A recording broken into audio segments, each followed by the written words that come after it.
Hello friends, greetings of the day. This is Ranjit Vishwakarma. I'll be taking your chemistry. So many of you must be knowing me. So for some of you, I might be very new. So uh, why we are here is since it's a lockdown and we are lacking behind a portion. So we should start with the portion of the chemistry.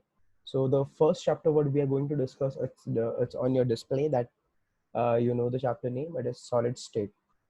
So to start with, uh, since we have already studied the states of matter, if you remember in 11th standard, right? So in 11th standard we studied states of matter, but उसमें हुआ क्या था? हमने उसमें पढ़ा ज़्यादा करके क्या था? So we all know that there are three states of matter basically, that is solid, liquid and gases, right? So भाई हमने वहाँ पे 11th में ज़्यादा करके पढ़ा था गैस स्टेट, और बहुत मतलब बहुत कम लिक्विड के बारे में पढ़ा था, एंड सॉलिड को हाथ ही नहीं लगाया था, राइट? सो यहाँ पे 12th में आपका जो first chapter that is solid state, ये पूरा एक स्टेट ऑफ मैटर पे वो किया हुआ, ठीक है, स्ट्रेच किया हुआ। So it's a full chapter. और इफ यू बिलीव, भाई ये चैप्टर बहुत बहुत बहुत सिंपल है। क्यों सिंपल है मैं आपको बता दूंगा, और ये आपके लिए ज़्यादा सिंपल है, किसी और के लिए शायद डिफिकल्ट हो, आपके लिए बहुत सिंपल है, बिकॉज भाई आप लोग देवता हो इमेजिनेशन के। मतलब जो आप सोच सकते हो वो कोई नहीं सोच सकता। सो ये चैप्टर जो है भाई, ये इमेजिनेशन पे काम करता है। आपकी इमेजिनेशन पावर जितनी तगड़ी है, आप जितना तगड़ा सोच सकते हो, इमेजिन कर सकते हो चीज़ों को, जो मैं बोल रहा हूँ, ये चैप्टर आपके लिए ही बना हुआ है। Okay, so to start with, चलो डेफिनेशन से स्टार्ट करते हैं सॉलिड स्टेट के, ठीक है? सो आप लोग बताएंगे कुछ डेफिनेशंस और प्रॉपर्टीज ऑफ सॉलिड स्टेट। एक काम करो, वीडियो पॉज करो 30 सेकंड्स के लिए और कुछ पॉइंट्स जॉट डाउन कर लो। भाई कभी भी आ रहे हो लेक्चर के लिए, मेक श्योर आपके पास एक पेपर हो, बुक हो और पेन हो, ठीक है? नोट पैड लेकर बैठो, ठीक है? Take your 30 seconds. 30 सेकंड्स में पॉज करो वीडियो और थोड़े पॉइंट्स जॉट डाउन करो, फिर डिस्कस करते हैं। फाइन, चलो। सो अभी आप लोगों ने क्या क्या जॉट डाउन किया होगा अबाउट सॉलिड स्टेट? चलो मैं गेस करता हूँ, मैं इमेजिन करता हूँ क्या क्या सोचा होगा आप लोगों ने। सबसे पहला पॉइंट यही आता है भाई, जब सॉलिड स्टेट की बात होती है या सॉलिड की बात होती है, सबके दिमाग में एक ही आता है, एटम्स आर क्लोजली पैक्ड, है ना? सबके दिमाग में ये पॉइंट आया ही होगा, atoms are closely packed with each other. मतलब छोटे छोटे बाकी जितनी भी चीजें, पार्टी जो भी चीज सब्सटेंसेस है, ये किससे बने हुए? एटम से, है ना? Atom is small particle, tiny particle. अब सॉलिड में क्या होता है, ये एटम्स ये आसपास होते हैं, they are very close to each other, है ना?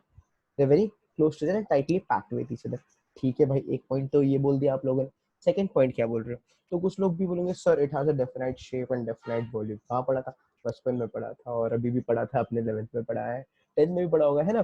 भाई सिंपल है कि भाई सॉलिड एक ऐसा सब्सटेंस है, ऐसा स्टेट ऑफ मैटर है जिसकी शेप फिक्स होती है, वॉल्यूम भी फिक्स ही होती है। उसको चेंज करना बहुत डिफिकल्ट है। मतलब चेंज करना मतलब उसको बहुत मारो पीटो, जैसे कि अगर आपकी बात करें सो भाई लॉकडाउन में मुझे ईमानदारी से बताओ कितने जना ढंग से पढ़ाई करी होगी? और पॉसिबल नहीं है ना। सो अब कब पढ़े होंगे आप? गलती से किसी ने पढ़ा भी होगा तो कब पढ़े होंगे? जब उसके ऊपर पापा का प्रेशर आया, मम्मी ने 2-4 टेम्परेचर लगाया, उसके बाद आपके दिमाग में आया चलो भाई थोड़ा पढ़ लेते हैं। इसमें भी आप ऐसे बोले एकदम हीरो बन के पढ़ लिया, ऐसा नहीं है। सब स्वामी के भीम खानंद नहीं बन गए होंगे, आधा घंटा या बहुत आधा घंटे भी ज्यादा बोल लिया, पढ़ के बंद कर दिया होगा। क्यों पता है? तुम सॉलिड, जैसे सॉलिड का डेफिनेट शेप होता है, फिक्स होता है, क्लोजली पैक होता है। जब तक इसके ऊपर हाई प्रेशर टेम्परेचर नहीं डालेंगे तब तक चेंज नहीं होता, और होगा भी कितना चेंज? मामूली सा स्केल। सो इसका कंप्रेसिबिलिटी बहुत कम होता है, ठीक है? और जब हाई टेम्परेचर प्रेशर लगाएंगे तब थोड़ा सा चेंज होता है, ठीक है? दूसरा क्या, और क्या हो सकता है? ठीक है चलो देखते हैं। सो talking about the introduction, we all know that solid state, it is a state of matter which is characterized by its strong interparticle forces of attraction. If you see this, यहाँ पे definition लिखा हुआ है, what solid state is? It is a strong, it is characterized by strong interparticle forces of attraction। मतलब इनके बीच में जो छोटे छोटे पार्टिकल्स हैं, उनका जो फोर्स ऑफ अट्रैक्शन उनके बीच में बहुत ज्यादा तगड़ा है, जिसकी वजह से इनको हम क्या बोलते हैं? सॉलिड। जैसे आप लोगों ने अभी बोला, most solids have definite shape and volume. अच्छा, ये चेंज हो सकता है कब? जब भाई टेम्परेचर और प्रेशर चेंज हो, राइट। और जितने भी अभी सॉलिड्स हमने बात की भाई, ये किसी ना किसी स्मॉल कंस्टिट्यूएंट पार्टिकल से बने हुए हैं, जो कि होंगे एटम्स, आयन्स और मॉलिक्यूल्स। और ये एटम और आयन मॉलिक्यूल, जितने भी छोटे छोटे पार्टिकल्स हैं, इन सबको हम एक वर्ड से रेफर करेंगे जिसको हम बोलते हैं particles for this chapter. Okay, solid state में हम ये एटम, आयन, मॉलिक्यूल्स, इन सबको एक स्टेट, एक नाम से रेफर करेंगे जिसको हम क्या बोलेंगे, पार्टिकल्स। ओके, ना बिफोर गोइंग अहेड, इंट्रोडक्शन तो समझ गए तुम भाई, सॉलिड स्टेट क्या है, कैसे होता है, उसकी प्रॉपर्टी क्या है, छोटा मोटा। नाउ हम मेजरली करना क्या है, tell me how many types of solids do you know, कितने टाइप के सॉलिड्स आपको पता है एज पर ये बुक। चलो मैं बता देता हूँ। We have two types of, majorly broadly हमने दो टाइप में इसको क्लासिफाई किया यार, ठीक है। पहला जो है वो है crystalline solid, and second one is amorphous solid. First one is crystalline and second one is amorphous. So भाई लोग, अब वापस यही होगा, मैं आपसे क्वेश्चन पूछूंगा, चलो अब क्रिस्टलाइन सॉलिड क्या होता है बताओ, फिर आप लोग वही करोगे। चलो करते हैं फिर, करो पॉज वीडियो, क्रिस्टलाइन सॉलिड क्या होता है उसके ऊपर एक दो पॉइंट आप लिख लो, फिर आगे बढ़ते हैं हम। चलो ठीक है, लिख लिया, चलो देखो। So guys, we all know that solids are less compressible, है ना, और लिक्विड ज्यादा कंप्रेसिबल होता है। सॉलिड तो कम कंप्रेसिबल होता है, लेकिन लिक्विड ज्यादा कंप्रेसिबल होता है, ठीक है। डेंस कौन होता है, सॉलिड ज्यादा डेंस होता है और लिक्विड कम डेंस होता है।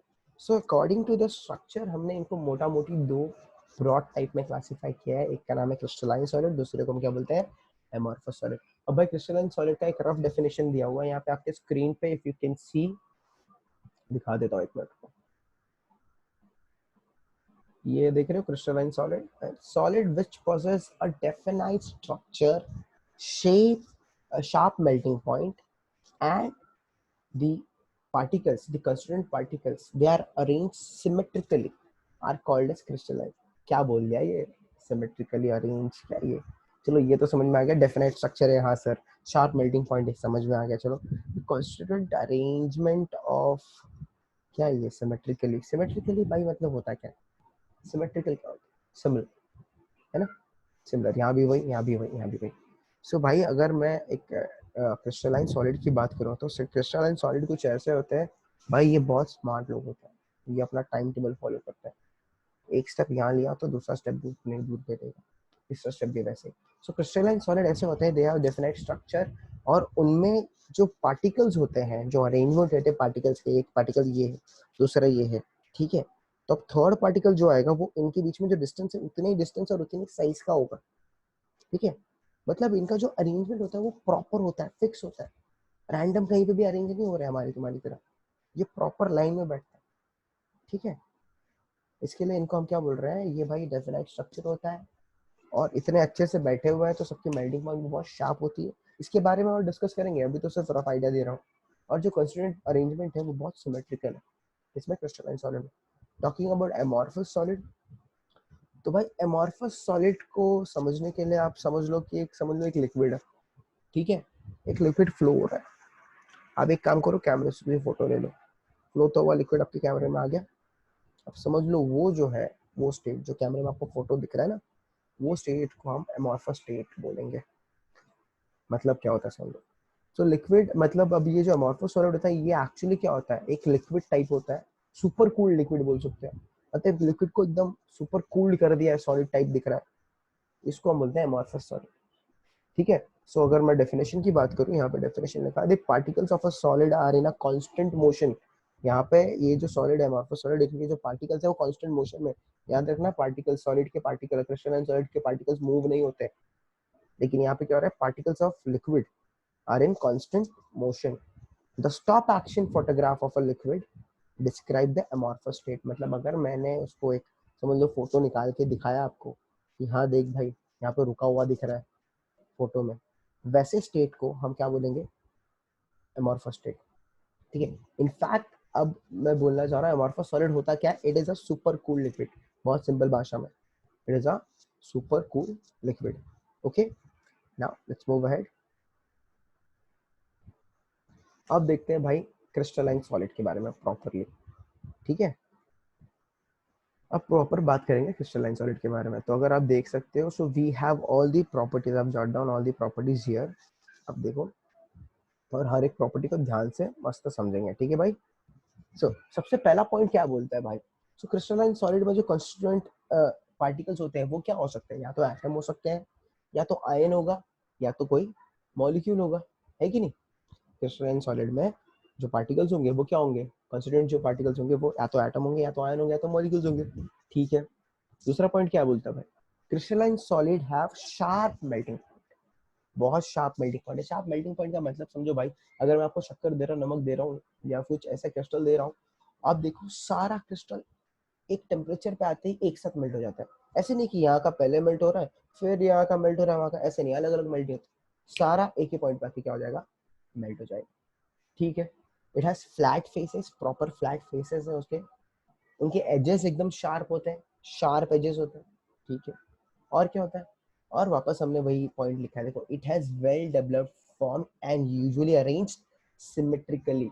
सिमेट्रिकल अरेंजमेंट का मतलब समझ रहे हो भाई, एक दो अरेंज है, अब इसी लाइन में तीसरा वाला भी उतना ही डिस्टेंस पाके अरेंज हो जाएगा, फिर चौथा वाला भी उतना ही डिस्टेंस पाके अरेंज हो जाएगा। सो ऐसे ये प्रॉपरली अरेंज होता है, एकदम फिक्स्ड, बोल सकते हैं मेजरमेंट के हिसाब से अरेंज होता है। ये रैंडमली कहीं भी जाके बैठने जाता, बोले तुमको जैसे ब्रेक मिला रहे सुई, बोले जाओ भाई तुम गायब, लेकिन ब्रेक खत्म होते ही जब लेक्चर स्टार्ट होता है तो आपको प्रॉपर अपने सिटिंग पे जाके बैठना होता नहीं है, वैसे अपने प्रॉपर सिटिंग पे ही रहता है, ठीक है। ये यहाँ वहाँ घूमते फिरते नहीं होते, इसी के लिए हम इसे क्या बोलते हैं, it has usually, these are usually arrange in a symmetrical way, okay fine.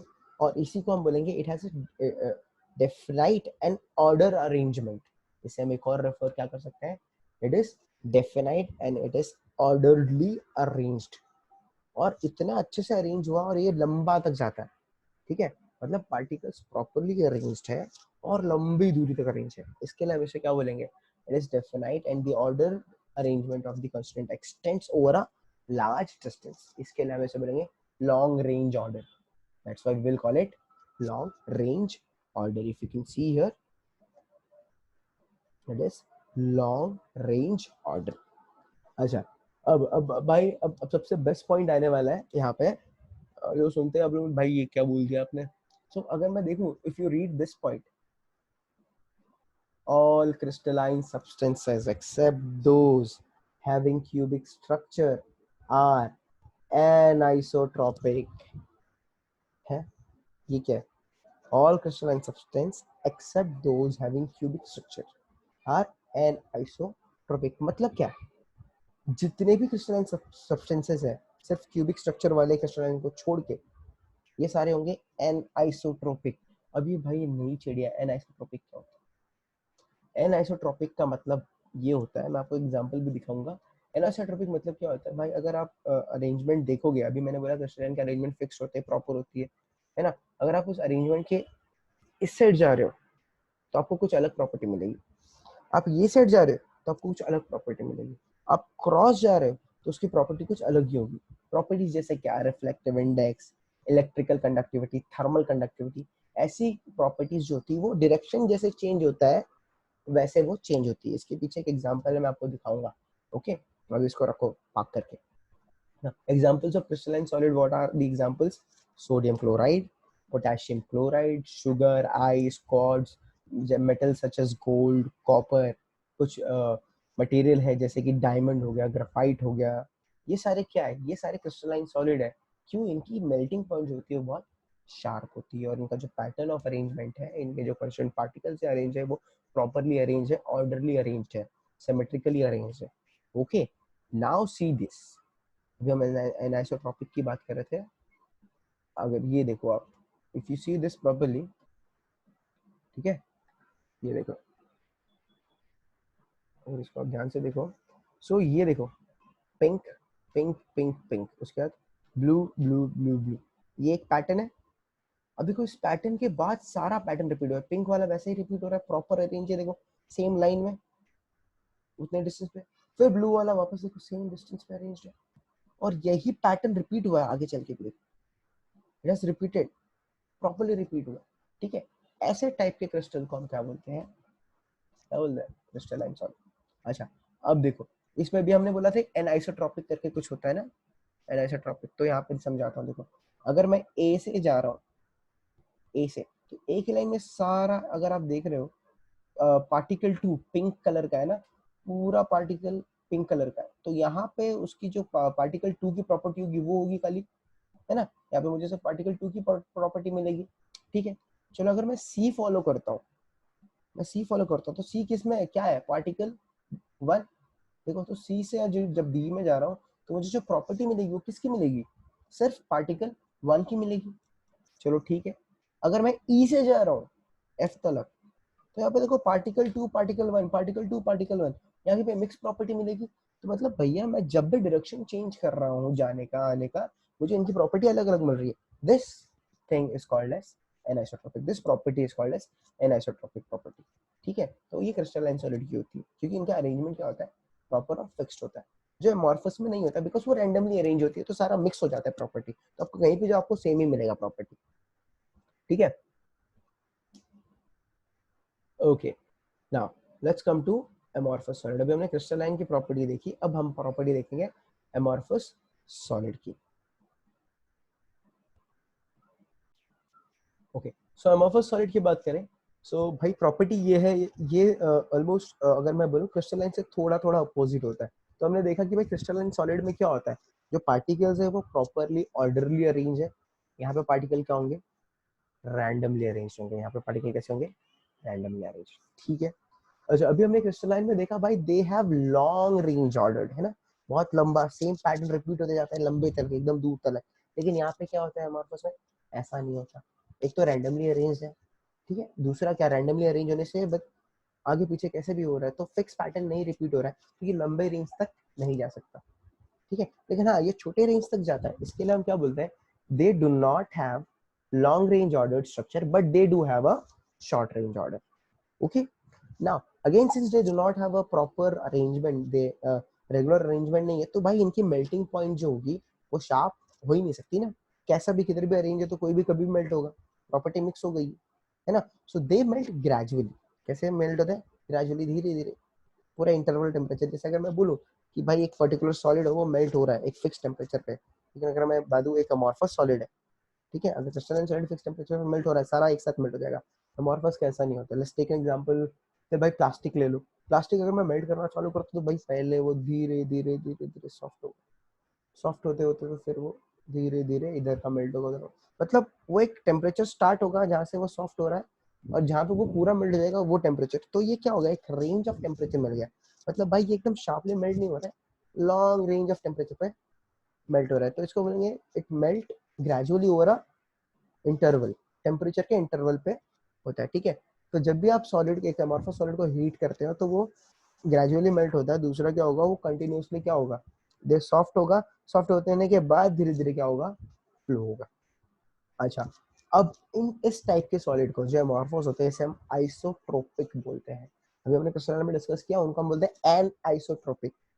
Crystal में क्या होता है, एन आइसोट्रोपिक, यहाँ पे क्या होता है, आइसोट्रोपिक। भाई लोग ध्यान रखना, एन आइसोट्रोपिक का मतलब क्या होता है, अलग अलग डायरेक्शन में जब जाओगे आप फॉलो करोगे तो क्या होगा भाई, जो प्रॉपर्टी है वो चेंज हो जाएगी। कौन सी प्रॉपर्टी है, properties like thermal conductivity, electric conductivity, ऐसी प्रॉपर्टीज।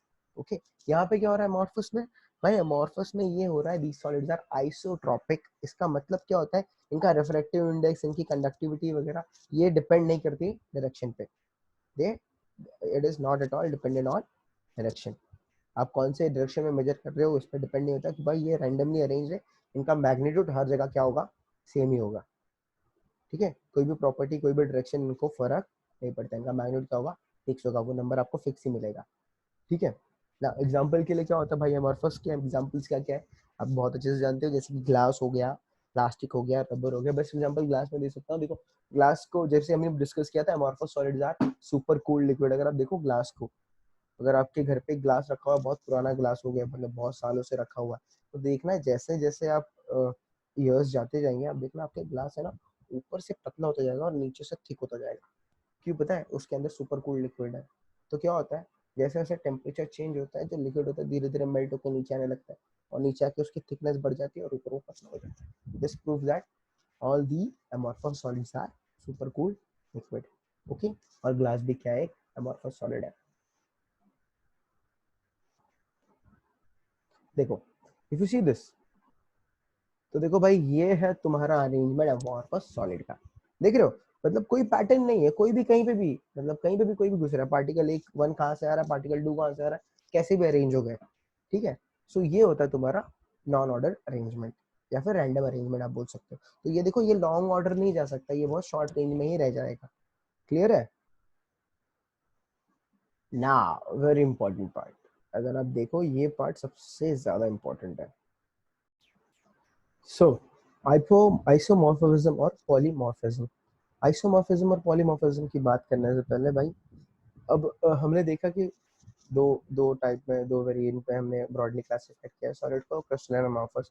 अब हम मेजरली क्रिस्टलाइन सॉलिड की बात करेंगे। तो अगर आप क्रिस्टलाइन सॉलिड की बात करो, तो जितने भी क्रिस्टल स्ट्रक्चर होता है उनको हम दो चीज में और डिवाइड करते हैं, उनकी सिमिलैरिटी और डिसिमिलैरिटी। क्रिस्टल स्ट्रक्चर की जो सिमिलैरिटी और डिसिमिलैरिटी के ऊपर डिपेंड होता है। ठीक है, तो हम उसको बोलते हैं आइसोमॉर्फिज्म और पॉलीमॉर्फिज्म। क्या बोल रहा हूँ मैं, similarity and dissimilarity crystal structure की। ठीक है, अलग अलग सॉलिड की सिमिलैरिटी, जब दो सॉलिड ले लिया, दोनों में देख लिया क्या क्या सिमिलर है, इनका स्ट्रक्चर कैसा सिमिलर है या अलग अलग है। अगर इनका स्ट्रक्चर सिमिलर है तो इनको हम बोलेंगे आइसोमॉर्फिज्म। ठीक है, अब एक ही टाइप का सॉलिड लिया, देख रहे हो दोनों का बाई स्ट्रक्चर अलग है, ऐसे वाले को पॉलीमॉर्फिज्म बोलेंगे। समझाता हूँ मैं, ठीक है, समझाता हूँ। सो आइसोमॉर्फिज्म की पहले बात करते हैं। ठीक है, तो आइसोमॉर्फिज्म बोलता क्या है भाई, यहाँ पे क्या बोलता है, दो या दो से ज्यादा सब्सटेंस अगर आप ले लो, ठीक है, और देखो कि भाई उनका क्रिस्टल स्ट्रक्चर जो है वो सेम है, दो और दो से ज्यादा सब्सटेंस ले लो और देख रहे हो कि भाई दोनों का जो क्रिस्टल स्ट्रक्चर है वो क्या है, सेम है, तो ऐसे वाले सब्सटेंस को, ऐसे क्रिस्टल्स को हम क्या बोलेंगे, आइसोमॉर्फस। ऐसे वाले क्रिस्टल को बोलेंगे isomorphous. These are isomorphous. For example लूंगा तो क्लियर हो जाएगा। अगर एग्जांपल देखो तो एक ऐसे केमिकल, अगर एग्जांपल ले रहा हो तो NaAF, दैट इज, और MgO। जब आप NaAF और MgO ले रहे हो तो अब देखो यहाँ पे क्या हो रहा है, कंपाउंड अलग है, कंपाउंड तो अलग है ना, लेकिन अब ध्यान से देखो कि इसमें Na का रेशियो कितना है, Na और F का रेशियो क्या है, 1:1, और MgO का रेशियो क्या है, 1:1। मतलब क्या बोल रहे हैं भाई, आइसोमॉर्फस क्या होंगे, आइसोमॉर्फस पेयर क्या होते हैं, ऐसे क्रिस्टल्स होते हैं जिनका जो एटॉमिक रेशियो होता है वो क्या होता है, सिमिलर होता है। तो अगर मैं बात करूँ तो NaF और MgO दोनों क्या है, पैर है, कैसे पैर है, आइसोमॉर्फस पैर है। मतलब क्या हो रहा है, इनके एटम का जो रेशियो है वो क्या है, सिमिलर है, 1:1, 1:1। मतलब इनका जो क्रिस्टल स्ट्रक्चर है वो भी क्या होगा, सेम ही होगा। ऐसी प्रॉपर्टी को हम बोलते हैं आइसोमॉर्फिज्म। अगर मैं एक सेकंड एग्जांपल आपको जो मैंने दिया है वो देख लो, that is NaNO3 plus CaCO3। अब आप देख रहे हो NaNO3, भाई टोटल कितने एलिमेंट यूज हुए इसमें, 3, सोडियम, नाइट्रोजन और ऑक्सीजन। अच्छा, सोडियम का रेशियो क्या है, 1, है ना। सोडियम कितना पार्ट कर रहा है अपना, इसमें कितना कंट्रीब्यूट कर रहा है, 1। नाइट्रोजन 1, ऑक्सीजन 3 पार्ट, सो 1:2:3, सॉरी 1:1:3, 1:1:3। अच्छा, CO3 की बात करते हैं, again calcium, carbon, oxygen. Calcium है क्या, कार्बन है क्या, ऑक्सीजन कितना है, 3, वापस 1:1:3। तो मतलब भाई NaNO3 इज व्हाट, 1:1:3, और CaCO3 भी क्या है, 1:1:3। मतलब क्या हो रहा है भाई, एटॉमिक रेशियो दोनों का क्या है, सेम है। एटॉमिक रेशियो सेम है तो भाई इसका क्रिस्टल स्ट्रक्चर भी क्या होगा, सेम ही होगा। ऐसे वाले को हम बोलेंगे आइसोमॉर्फस। ऐसे पेयर को हम क्या बोलेंगे, these pairs are isomorphous. So isomorphous are pair, isomorphous pair को हम क्या बोलेंगे, they have same atomic radius, same atomic ratio. Okay, उनका जो क्रिस्टल एटम होता है उनकी जो रेशियो होती है एटॉमिक की, एटम की रेशियो जो होती है, एटॉमिक रेशियो, वो क्या होती है, सेम होती है। तो सिंपल है, आइसोमॉर्फिज्म का मतलब क्या भाई, when two or more substance have same crystal structure are said to be isomorphous। Okay, in substance, इनका जो केमिकल कॉम्बिनेशन होगा और उनका जो एटॉमिक रेशियो होगा वो क्या होगा, सेम होगा। एग्जांपल के लिए क्या हो गया, NaFMgO ले लो, NaNO3 CaCO3 ले लो। ठीक है, नाउ कमिंग डाउन टू, ये बड़ा मजेदार है, पॉलीमॉर्फिज्म। ये तुम्हारी तरह है, मतलब एक आदमी, एक ही आदमी है तुम्हारी तरह, मतलब तुम घर पे कुछ और होते हो, क्लास में कुछ अलग ही होते हो भाई, कॉलेज में तुम्हारा क्या कहना है, और दोस्तों में रहते तो कुछ अलग ही होते हो। मतलब आदमी वही है भाई, प्रॉपर्टी अलग अलग, स्ट्रक्चर अलग, पूरा अलग। कॉलेज अलग हीरो बन के जाता है, घर जाके शरीफ आदमी बन जाता है, ट्यूशन गुंडा बन के आता है, रोड पे तो भाई सब आप ही हो। समझ रहे हो? पॉलीमॉर्फिज्म का मतलब क्या होता है? एक सिंगल सब्सटेंस होता है लेकिन भाई अलग अलग फॉर्म में होता है। इसका दो चार स्ट्रक्चर होता है क्रिस्टल का, ये तीन चार क्रिस्टल बना लेता है, ठीक है। तो it is a single substance that exist in two और मोर फॉर्म्स और क्रिस्टलाइन स्ट्रक्चर, ठीक है। दो और ज्यादा, दो से ज्यादा क्रिस्टलाइन स्ट्रक्चर होते हैं इसके, ऐसे सब्सटेंस को बोलेंगे पॉलीमॉर्फस। क्या बोलेंगे? पॉलीमॉर्फस। तो डिपेंड करता है कंडीशन क्या है। जैसे अभी घर पे कंडीशन क्या होता है, तुम्हारे पापा वापा बैठे होते हैं, हालत खराब होती है तो भाई घर पे एकदम शरीफ आदमी बन के बैठते हो। अब बाहर निकलो, कॉलेज में कौन पूछने वाला है, तुम हीरो बन के घूम रहे हो, तो भाई कंडीशन चेंज होती है, तुम्हारी प्रॉपर्टी चेंज हो गई, तुम्हारा स्ट्रक्चर चेंज हो गया, तुम मजे ले रहे हो, है ना। सो पॉलीमॉर्फिज्म का मतलब भी यही है, एक सिंगल सब्सटेंस है भाई, खाली क्या कर रहा है, इसका स्ट्रक्चर क्या होते जा रहा है, चेंज होते जा रहा है। समझ में आ रहा है? Okay, a single substance that exists in two or more form or crystalline structure is said to be polymorphous. Polymorphous polymorph of a substance are formed under different conditions. अभी हमने देखा कि भाई कंडीशन जैसे चेंज होती है वैसे इनका मॉर्फ भी चेंज होता है। मॉर्फ का समझ लो, मॉर्फ मतलब स्ट्रक्चर होता है, एक पार्टिकल अलग अलग स्ट्रक्चर दिखा रहा है, इसके लिए पॉलीमॉर्फ। एग्जाम्पल अगर मैं आपको दूं, if you see calcite and aragonite, ये दोनों भाई कैल्शियम कार्बोन होती है सिंपल फॉर्म में, लेकिन क्रिस्टल स्ट्रक्चर अलग अलग है, इसके लिए दो नाम दिया हुआ है, ठीक है। मतलब कैल्शियम कार्बोनेट ने भाई क्या किया, घर पे कैल्साइट दिखाता है, बाहर जाके एर्गोनाइट बन जाता है ना। अगर आप एक सिलिका देख लो, सिलिका बहुत मेरा फेवरेट है ये, ठीक है। सिलिका अगर आप देखोगे SiO2, तो ये अल्फा कॉर्ड्स, बीटा कॉर्ड्स और क्रिस्टोबेलाइट, समझ आया? अल्फा कॉर्ड्स, बीटा कॉर्ड और क्रिस्टोबेलाइट, ऐसे तीन स्ट्रक्चर है इसके। मतलब तुम्हारी तरह हो गया वापस, घर पे अलग, ट्यूशन में अलग, कॉलेज में अलग। तो है सिलिका ही, है तो सिलिका, लेकिन भाई दिखा रहा है तीन अलग अलग स्ट्रक्चर दिखा रहा है, तीन क्रिस्टल दिखा रहा है, अल्फा कॉर्ड दिख रहा है, बीटा कॉर्ड दिख रहा है, क्रिस्टो बेलाइट दिखा रहा है। समझ आ रहा है? मतलब आदमी एक और स्वरूपन एक, इससे ऐसे वालों को बोलते हैं पॉलीमॉर्फ। और पॉलीमॉर्फिज्म क्या होता है भाई? अच्छा, आज एक और चीज, पॉलीमॉर्फिज्म को हम एलोट्रॉपी भी बोलते हैं। अगर आप कार्बन कंपाउंड पढ़ चुके हो तो आप देखो कार्बन का जो स्ट्रक्चर होता है, खाली स्ट्रक्चर चेंज कर दो, बाकी फार्मूला वगैरह सेम ही रखो, तो देखो चेंज होते रहते, है ना। तो अभी अगर एग्जांपल की मैं बात करूं, पॉलीमॉर्फिक या फिर allotropic, so if you see polymorphism occurring in element is called allotropy. अगर किसी एलिमेंट में जो पॉलीमॉर्फिज्म हो रहा है तो हम उसे क्या बोलते हैं? एलोट्रॉपी भी बोलते हैं। जैसे कि अगर आप कार्बन देख लो, कार्बन का कितना है, तीन मॉर्फ है, यानी उसकी एलोट्रॉपी वो तीन तीन अलग अलग एलोट्रॉपी दिखाता है, जैसे कि डायमंड, ग्रेफाइट और फ्लोरीन, याद है फुटबॉल, है ना। सो वैसे ही एलोट्रॉपी और पॉलीमॉर्फिज्म दे आर हैंड है, ठीक है।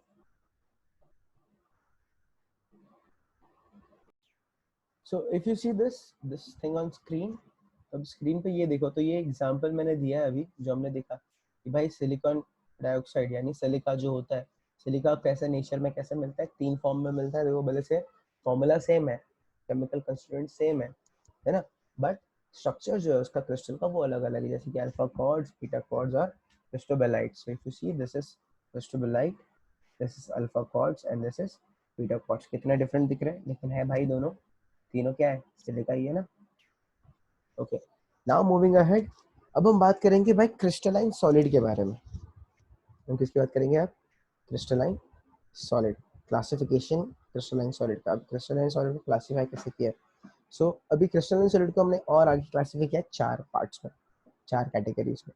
पहला है ionic solid, second is covalent network solid, third is molecular solid, fourth is metallic solid, ठीक है।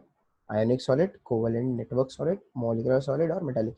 अब इन चारों को आराम से डीपली पढ़ेंगे एक एक करके, ठीक है। तो सबसे पहले हम पढ़ते हैं आयोनिक सॉलिड। पढ़ना नहीं हो रहा है, डिस्कस कर रहे हैं, पढ़ाई कहाँ होती है हमसे, है ना। सो आयोनिक क्रिस्टल के कुछ कैरेक्टरिस्टिक्स दिए हुए हैं यहाँ पे, वो हम डिस्कस करेंगे, लेकिन यहाँ पे जाने से पहले वीडियो पॉज कर लो और खुद सोचा आयोनिक क्रिस्टल के क्या क्या होता है, ठीक है। मैंने पहले ही दिखा दिया वरना, चलो ठीक है। आयनिक क्रिस्टल है फॉलोइंग कैरेक्टरिस्टिक, क्या क्या कैरेक्टर, अगर आयन जैसे भाई सबसे पहले बहुत सिंपल है, आयन दिमाग में आते ही क्या आता है तुम्हारे? कैटायन एनायन, है ना। क्या आता है? Cation anion. अब देख लो कैटायन एनायन दोनों की साइज अलग अलग होती है है कि नहीं? दोनों चार्ज पार्टिकल्स होते हैं, इतना तो याद ही है। दोनों क्या होते हैं? चार्ज पार्टिकल्स होते हैं। ये चार्ज पे डिपेंड करता है कि कौन सा होगा कटायन, कौन सा होगा एनायन। अच्छा, हमेशा ध्यान रखना, अगर एक कटायन है तो उसके आसपास कभी भी कटायन नहीं घूमेगा, उसके आसपास कौन घूमेगा? एनायन घूमेगा ना भाई। समझ रहे हो? अगर एक पॉजिटिव चार्ज है तो उसके आसपास नेगेटिव चार्ज ही घूमेगा ना, तो पॉजिटिव के आसपास पॉजिटिव घूमेगा। अभी के जमाने में हो सकता है, बट केमिस्ट्री में पॉजिटिव के आसपास नेगेटिव ही घूमेगा और नेगेटिव के आसपास पॉजिटिव घूमेगा। इसी वजह से क्या होगा, एक अपोजिट चार्ज में, पॉजिटिव और नेगेटिव चार्ज के बीच में क्या आएगा? फोर्स ऑफ अट्रैक्शन होगा। इससे क्रिस्टल बनेंगे, ये नजदीक आएंगे।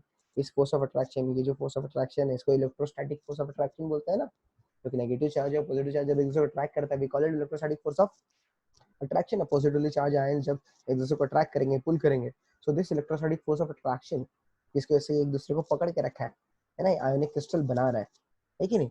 ये जो फोर्स होगा इसको हम कूलम फोर्स भी बोलते हैं। ठीक है, करेंगे डिस्कस। चलो रीड करते हैं, डिस्कस करते हैं।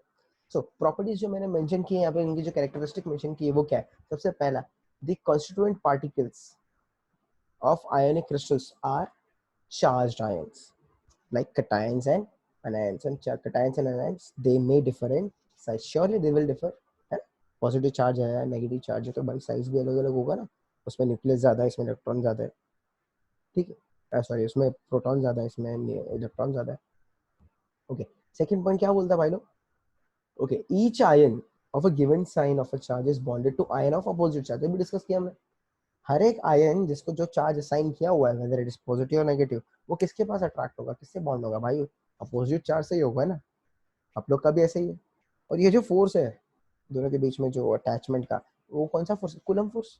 अलग वर्ड में, एक सिंपल वर्ड में जो हमने डिस्कस किया था, उस वर्ड में बात करें, जो पार्टिकल्स है आयनिक क्रिस्टल के, वो कैसे एक दूसरे से हेल्ड है? By electrostatic force of attraction between oppositely charged ion. There is an electrostatic force of attraction between oppositely charged ions. Okay, talking about third point, what third point says here is ionic crystals are hard, brittle, they have high melting point। याद रखना भाई, ionic जो crystal होता है, क्यों भाई? इनके बीच में बहुत हाई बॉन्ड है, तगड़ा फोर्स ऑफ अट्रैक्शन है ना। जितने ज्यादा स्ट्रांग होंगे उतना ज्यादा हार्ड होगा, है ना, उतना ज्यादा हार्ड होगा, और उतने ही ज्यादा उसकी क्या होगी? मेल्टिंग पॉइंट होगी। जितना ज्यादा फोर्स ऑफ अट्रैक्शन उतना ज्यादा स्टिफ हार्ड और हाई मेल्टिंग पॉइंट। ब्रिटल भी है, टूट भी सकता है, लेकिन मेल्ट नहीं हो सकता। मेल्ट होने उसको बहुत टाइम लगेगा, तो इसकी मेल्टिंग पॉइंट क्या होगी? हाई होगी। तो हमेशा याद रखना, आयोनिक क्रिस्टल हार्ड होता है, ब्रिटल होता है, उसकी मेल्टिंग पॉइंट क्या होती है? हाई होती है। अच्छा, अभी ध्यान रखना और हमेशा, अब अगर मैं बात करूं तो जितने भी आयोनिक क्रिस्टल्स होते हैं मेजरली वो नॉन कंडक्टर होते हैं। कब? सॉलिड स्टेट में। हमेशा नॉन कंडक्टर नहीं होते टैंक में, पूरी बात सुनो। सो आयोनिक क्रिस्टल जो होते हैं वो क्या होते हैं? इलेक्ट्रिकली नॉन कंडक्टर होते हैं सॉलिड स्टेट में। धीरे धीरे वो कंडक्टर बनते हैं, गुड कंडक्टर बनते हैं इनफैक्ट, जैसे जैसे वो मेल्ट होते हैं। जैसे उनको पानी में डिजोल्व कर लो, they will be best conductor. क्यों होता है? बिजली मेल्ट होंगे, क्या होगा? आयंस अलग अलग हो जाएंगे, पॉजिटिव आयन अलग, कैटायन अलग, दोनों फिर काम चालू हो जाएगा। सो इनकी जो इलेक्ट्रिक कंडक्टिविटी है वो किस पे ज्यादा होती है? जब वो मेल्ट होता है। ठीक है, सॉलिड स्टेट में उनकी कंडक्टिविटी बहुत वीक होती है, ना के बराबर। For example if you take NaCl, K2SO4, CFA2, KCl, ये सारे क्या है? आयोनिक क्रिस्टल्स हैं, और ये जब मेल्ट होंगे इनकी इलेक्ट्रिक कंडक्टिविटी ज्यादा होगी, बट जब ये सॉलिड फॉर्म में, इनकी कंडक्टिविटी बहुत बहुत लो होगी। ठीक है, समझ में आ रहा है? Fine. Now after ionic crystal,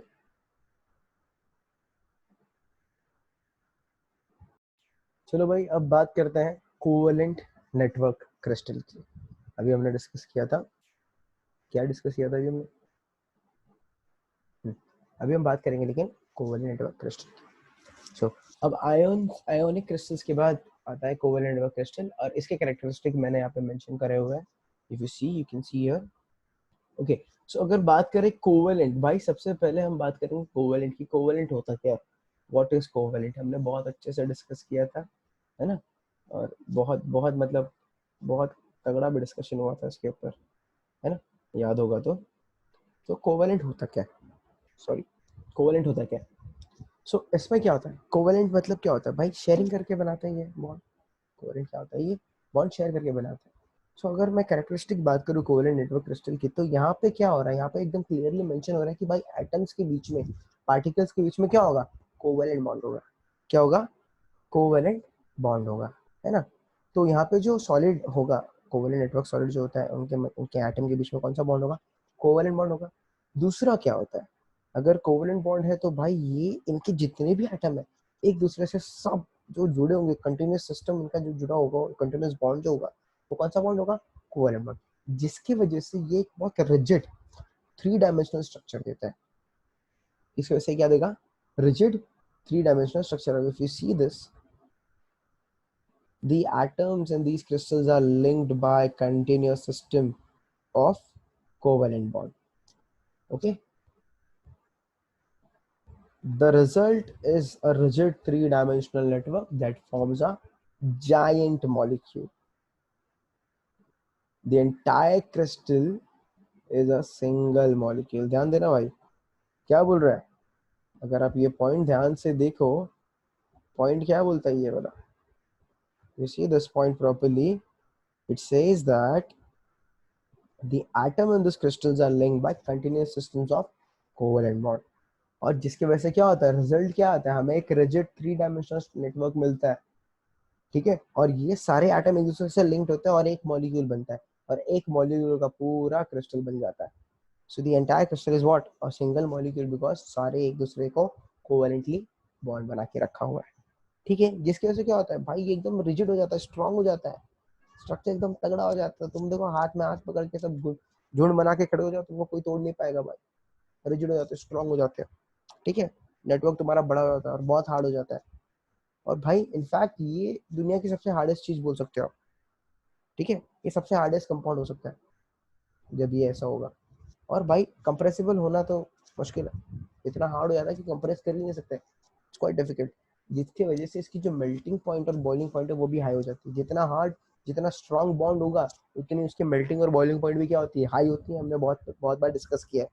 अच्छा, अब यहाँ पे क्या होता है, अभी अगर हम बात करें कंडक्टिविटी की, कि ये गुड कंडक्टर होते हैं या बैड कंडक्टर, तो अगर आप ध्यान से सोचो भाई, कोवेलेंट में क्या होता है, इलेक्ट्रॉन्स क्या होते हैं, खाली घूमते फिरते रहते हैं या शेयर हो जाते हैं, शेयर हो जाते हैं ना।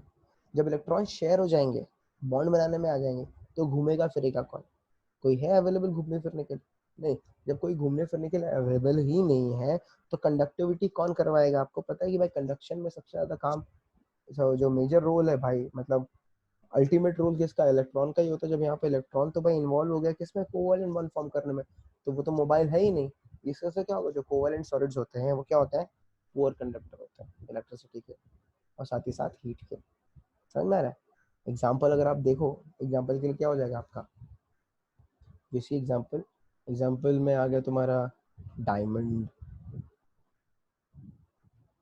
क्वार्ट्ज, बोरॉन नाइट्राइड, कार्बोरेंडम, ये सारे क्या है, कोवेलेंट है भाई। ये कार्बोरेंडम वर्ड सुन के डर मत जाना, कार्बोरेंडम क्या होता है भाई, ये मिक्सचर होता है कार्बन और सिलिका का, ठीक है। ये ऐसा स्ट्रक्चर होता है, कार्बन और सिलिकॉन मिला के बनता है, सेमीकंडक्टर टाइप है ये, ठीक है। Now moving ahead, covalent network के बाद अब ये 3 पॉइंट्स आपको बहुत याद रखनी है आयोनिक और कोवेलेंट का, ठीक है। हमेशा देखना भाई, अपन ने मेजरली 2 टाइप के बॉन्ड्स पढ़े थे, आयोनिक बॉन्ड और कोवेलेंट बॉन्ड, ठीक है। वैसे यहाँ पे भी मेजरली हम लोग 2 टाइप के क्रिस्टल देखे हैं, एक होता है आयोनिक सॉलिड, दूसरा होता है क्रिस्टलाइन नेटवर्क सॉलिड, ठीक है, सॉरी कोवेलेंट नेटवर्क सॉलिड। अब देखो सबसे पहले इंपॉर्टेंट क्या होता है, अगर आप ध्यान देना, दोनों आयोनिक और क्रिस्टल दोनों ही सॉलिड क्या है, हार्ड है ना, याद है पीछे, और दोनों की मेल्टिंग और बॉइलिंग पॉइंट भी बहुत ज्यादा है। तो भाई दोनों को सेपरेट और कैसे करें, तो अगर आप ध्यान से देखो, we can use electrical properties to distinguish between both insulator है, ठीक है। अब मैं बता रहा हूँ, दोनों को अगर आपको देखना है तो देखो, दोनों लो टेम्परेचर पे इंसुलेटर का काम करते हैं, याद है ना। आयोनिक सॉलिड, जो भी हम आयोनिक क्रिस्टल की बात करें, तो जब वो सॉलिड स्टेट में होता है तो भाई वो नॉन कंडक्टर जैसा बिहेव करता है, यानी पुअर कंडक्टर जैसा बिहेव करता है कि नहीं। अब कोवेलेंट का क्या है, कोवेलेंट तो भाई पुअर कंडक्टर है ना, है कि नहीं, ठीक है। सो अगर अब देखो, आयनिक सॉलिड जो होता है, अगर मैं उसको ज्यादा टेम्परेचर पर मेल्ट करूं तो वो क्या बन जाएगा, गुड कंडक्टर बन जाएगा, है ना। लेकिन अगर मैं कोवेलेंट सॉलिड की बात करूं तो इन जनरल उसकी कंडक्टिविटी क्या होती है, लो होती है। अब उसको कितना भी टेम्परेचर बढ़ा लो, ज्यादा कुछ फर्क पड़ने वाला नहीं है उसकी कंडक्टिविटी में, ठीक है, सब्सटेंस भले से भी मेल्ट हो जाए, कुछ भी हो जाए, तो ये ज्यादा मेजर डिफरेंस, ठीक है, आयोनिक सॉलिड और कोवेलेंट सॉलिड में, ठीक है। आयोनिक सॉलिड में क्या हो रहा है भाई, आप टेम्परेचर बढ़ा रहे हो, आप मेल्ट कर रहे हो उसको, तो उसकी इलेक्ट्रिकल कंडक्टिविटी बढ़ती जा रही है, लेकिन कोवेलेंट सॉलिड में ऐसा नहीं होता है। आप उसको क्या करोगे, आप उसका टेम्परेचर बढ़ाओगे तो भी उसको, उसका जो कंडक्टिविटी में कुछ फर्क नहीं पड़ेगा, ठीक है, भले से वो मेल्ट हो जाए, क्योंकि इलेक्ट्रॉन फ्री नहीं है ना भाई। ओके, नाउ ये हमेशा ध्यान रखना, ठीक है, ये तीनों पॉइंट इंपॉर्टेंट है as far as ionic solid and covalent solids are concerned. Okay, going next. Now coming to this point, molecular crystal. molecular crystal में आ जाओ भाई, molecular crystal बहुत मस्त है। Talking about molecular crystals, right guys? So there are ऐसे कुछ substance, जैसे अभी हमने covalent solid में देखा कि यहाँ पे जो molecules थे, atoms थे, वो एक दूसरे से covalent bond से attached थे, है ना, एक दूसरे से बॉन्डेड थे।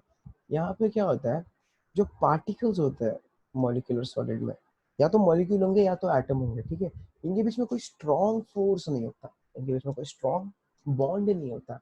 ये नॉर्मल सा या कोवेलेंट बॉन्ड कभी कभार हो सकता है कुछ कुछ सॉलिड्स में, बट मेजरली इनके बीच में बहुत वीक फोर्स ऑफ अट्रैक्शन होता है, बहुत वीक, जो हमने पहले भी पढ़ा था, जैसे कि डाइपोल डाइपोल इंटरेक्शन, है ना, लंदन फोर्स, याद है, हाइड्रोजन बॉन्ड, ये सारे क्या है, वीक फोर्स है।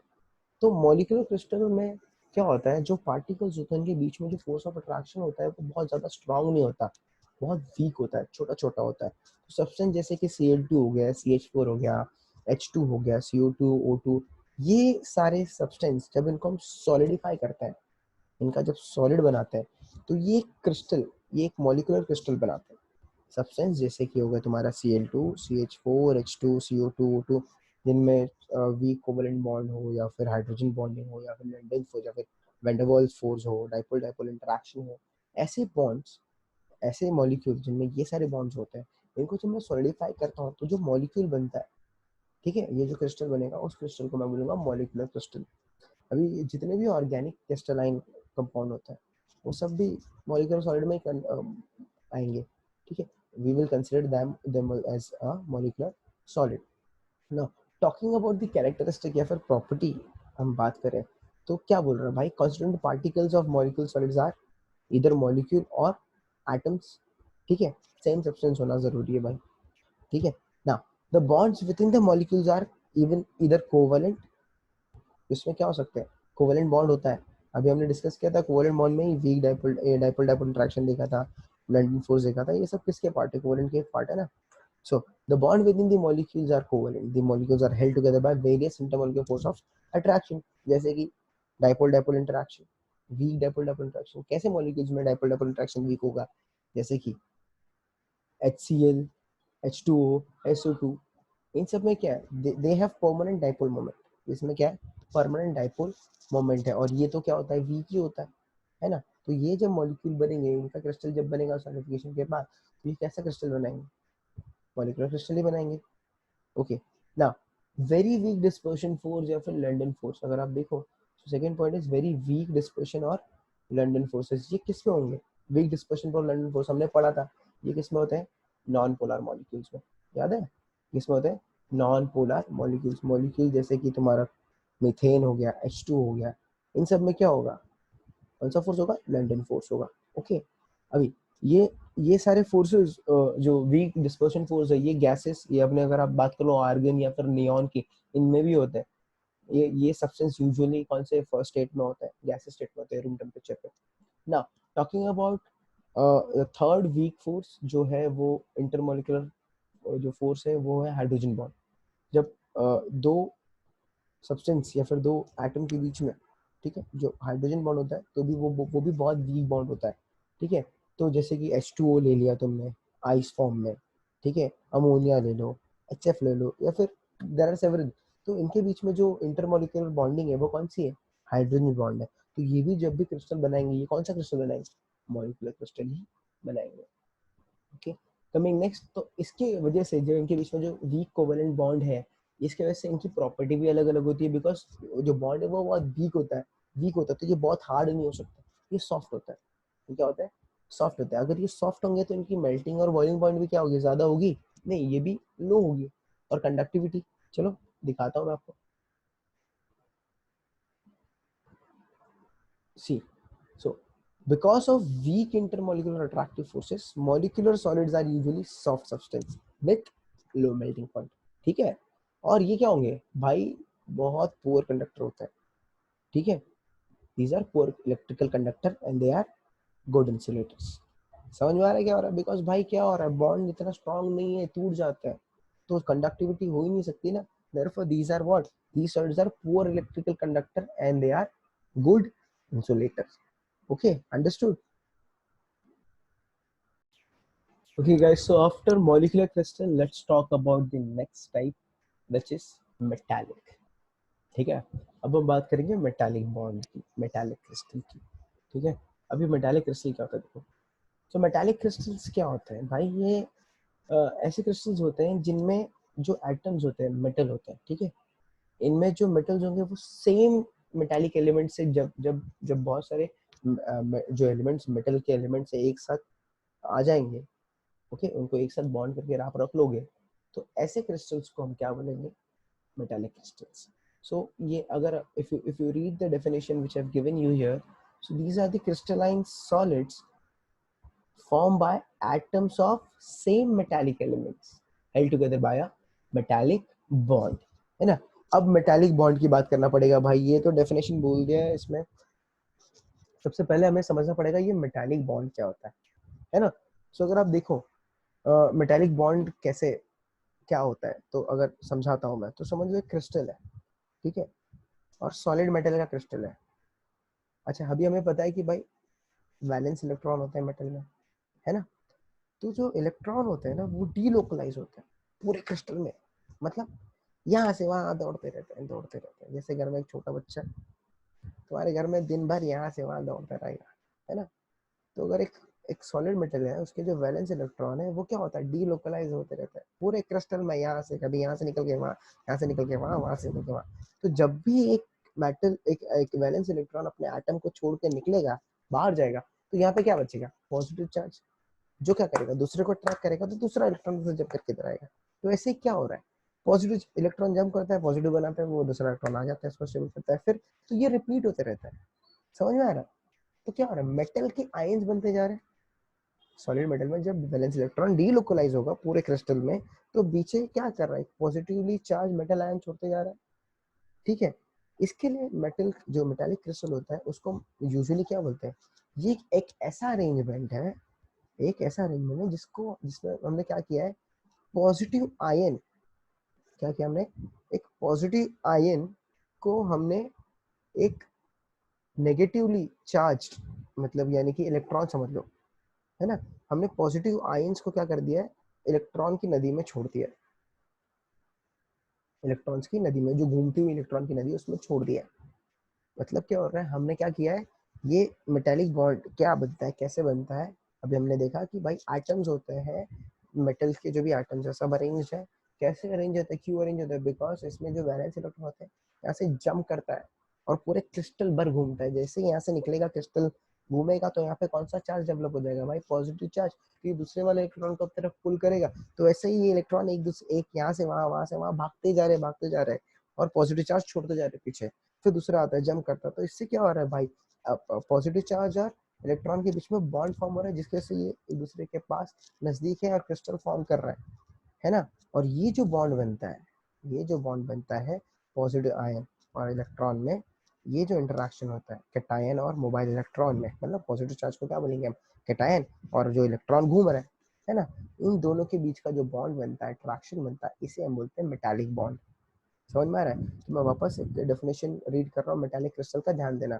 सो these are crystalline solids formed by atoms of same metallic element held together by which bond, metallic bond। अब metallic bond क्या होता है भाई, metallic bond क्या होता है, in a solid metal the valence electrons are delocalized, in a solid metal the valence electrons are delocalized over the entire crystal, leaving behind which charge, positively charged, okay, okay, therefore metallic crystal are often described as the array यहाँ पे मतलब arrangement of positive ions immersed in a sea of mobile electron. मतलब हमने क्या बोल दिया कि भाई हमने कोई पॉजिटिव आयन को मोबाइल इलेक्ट्रॉन की नदी में डुबा दिया, ठीक है. So the attractive interaction between cation and a mobile electron constitute the metallic bond. यही बनाता है तुम्हारा metallic bond. अच्छा, अब कुछ प्रॉपर्टीज देख लेते हैं मेटल की. भाई ये तो अब बचपन से ही पढ़ते आ रहे हो, आप सबको पता है. अभी मैं प्रॉपर्टी पूछूंगा तो सब बराबर धनाधन बता देंगे. Metals are malleable, metals are ductile, they are good conductor of electricity, है ना. सेम प्रॉपर्टी यहाँ पे भी है. If you see the first property, it is saying that metals are malleable. That means what? They can be hammered into the thin sheet. मार मार के पीट पीट के उसको पतली शीट बना सकते हैं. Okay, now metals are ductile. मतलब क्या मेटल्स आर डक्टाइल? मतलब that is they can be drawn into wires. उनको हम पतला करके वायर भी बना सकते हैं, है ना. ठीक है, डक्ट टाइप. नाउ अगला क्या बोलता है भाई? these are very good electrical and thermal conductor. Metals क्या होते हैं? they are very good electrical and thermal conductor. भाई इलेक्ट्रॉन फ्लो हो रहा है, इलेक्ट्रॉन अगर फ्लो होगा तो कंडक्टर तो होना ही होना है इसको ना. जैसे कि एग्जांपल के लिए क्या ले लो भाई? Examples like Na, potassium, calcium, lithium. समझ आ रहा है? So these are some examples of metals. ठीक है, तो मेटालिक क्रिस्टल समझ में आ रहा है भाई? ये ऐसा क्रिस्टल है जो किसके वजह से बना है? मेटल मेटल के एटम्स एक दूसरे से जुड़े हुए हैं. They are held together with the help of metallic bond. We now know what metallic bond is. Okay, now अभी हमने देखा भाई, सबसे पहले हमने क्या देखा? Ionic crystal. फिर क्या देखा? कोवेलेंट. फिर देखा मॉलिक्यूलर. अब देख लिया मेटालिक क्रिस्टल. चार टाइप देख लिया.